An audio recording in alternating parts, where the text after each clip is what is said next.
कल्पना कीजिए आप गहरे पहाड़ों के नीचे, चारों ओर पत्थर, धूल, घुटन और ऊपर से बहती हुई जमीन। कोई रास्ता नहीं, कोई संकेत नहीं, आप बाहर कब और कैसे निकलेंगे। ये कोई फिल्म नहीं, ये 2023 में हुआ एक सच है। 41 मजदूर मौत से 17 दिन लड़ते रहे और फिर जो हुआ वो इतिहास बन गया। 12 नवंबर 2023 एक सामान्य सुबह उत्तराखंड की पहाड़ियों में चल रहा था चार धाम प्रोजेक्ट का निर्माण। उत्तराखंड की पहाड़ियों में चल रहा था चार धाम का प्रोजेक्ट का निर्माण। एक 4.5 किलोमीटर की लंबी सुरंग जो दो देवी भूमि को जोड़ने वाली थी, लेकिन उस दिन एक गड़गड़ाहट होती है, जमीन कांपती है और अचानक टनल का एक हिस्सा ढह जाता है। 60 मीटर लंबा मलबा गिरता है और 41 मजदूर सुरंग के अंदर बहुत बुरी तरीके से फंस जाते हैं। टनल के भीतर अफरा तफरी मच जाती है, अंधेरा, धूल का गुबार, चीखे और फिर सन्नाटा। कोई नहीं जानता कि बाहर क्या हुआ है। मजदूर के पास सिर्फ हेलमेट की रोशनी है और एक दूसरे का साथ। कुछ लोग दीवार पीटते हैं, कुछ लोग मोबाइल से सिग्नल ढूंढते हैं,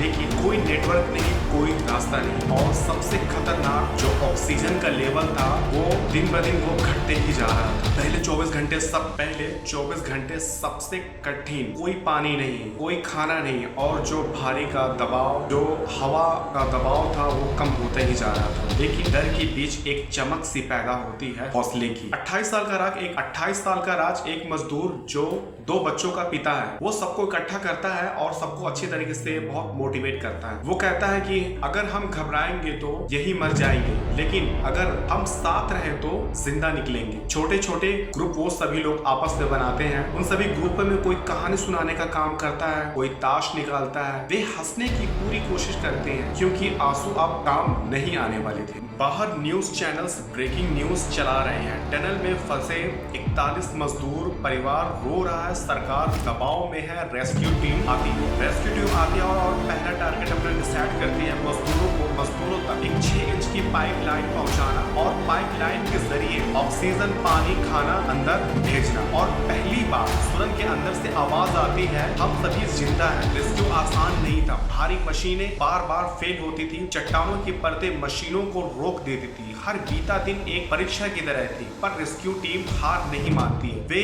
एक से एक नई से नई तकनीकें अपनाते हैं। फिर फाइनली होता क्या है, रेड होल माइनर्स बुलाए जाते हैं। वे लोग जो तंग सुरंगों में जान की बाजी लगा करके काम करते हैं। एक मजदूर राज की पत्नी बाहर 17 दिन तक टनल के बाहर वहीं बैठे रहती है, वहीं उसका इंतजार करती है। हर रात वो वहीं इंतजार करती है, वहीं सोती है। हर सुबह पाइप से सिर्फ एक सवाल पूछती है, राज क्या तुम सुन रहे हो? राज कहता है, मैं बच्चों को छोड़ करके नहीं जाऊंगा। यह सिर्फ एक रेस्क्यू ऑपरेशन नहीं है, यह एक माँ की दुआ, एक पत्नी की उम्मीद और एक पिता की जिम्मेदारी थी। 90 सेंटीमीटर का पाइप स्टील से बनाया गया। 17वें दिन उसे मजदूरों तक पहुंचाया गया। एक एक करके स्ट्रेचर में मजदूर बाहर निकाले जाते हैं। बाहर लोग फूल बरसाते हैं, ताली बजाते हैं और रोते हैं खुशी से। टनल से बाहर आते ही राज अपने बच्चों को गले लगा लेता है और उसकी आंखें नम हो जाती है। दूसरे मजदूर भी अपने अपनों से मिलते हैं और अपनों को गले लगाते हैं। ये लोग आम थे, पर अब ये असाधारण कहानियां बन चुकी थी। साधारण इंसानों की असाधारण साहस, यही असली कहानी।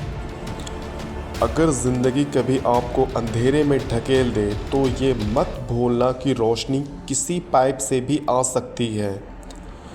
आपको ये कहानी कैसी लगी? क्या आप भी कभी किसी मुश्किल से लड़े हैं? कमेंट में ज़रूर बताएं और अगली वीडियो में हम मिलेंगे एक सच्ची, दिल छू लेने वाली कहानी के साथ।